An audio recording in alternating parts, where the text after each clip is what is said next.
त्वमादिदेवः पुरुषः पुराणस्त्वमस्य विश्वस्य परन्निधानम् वेत्तासि वेद्यं च परं च धाम त्वया ततो विश्वमनन्तरूप त्वमादिदेवः पुरुषः पुराणस्त्वमादिदेवः पुरुषः ಎರಡು ಶಬ್ದಗಳ ಕೊನೆಗೆ ವಿಸರ್ಗ ಉಚ್ಚಾರಣೆ ಫ ರೀತಿ, ಮುಂದೆ ಇದೆ ಪುರಾಣಸ್, ಇಲ್ಲಿ ವಿಸರ್ಗದ ಉಚ್ಚಾರಣೆ ಸ ರೀತಿ ಬರಬೇಕು.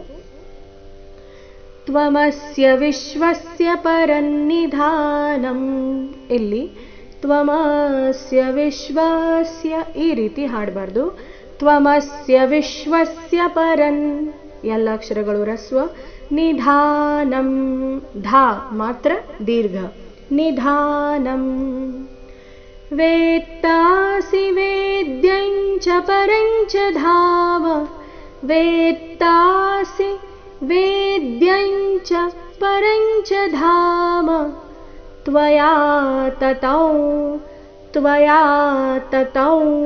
ತತೌ ಅನುಸ್ವಾರದ ಉಚ್ಚಾರಣೆ ನಾಸಿಕಾ ವ ರೀತಿ. ತತೌ ವಿಶ್ವಮನಂತರೂಪ, ರುದೀರ್ಘ ಪರಸ್ವ ರೂಪ. ನೋಡೋಣ ಪೂರ್ತಿ ಶ್ಲೋಕ ಮತ್ತೊಮ್ಮೆ.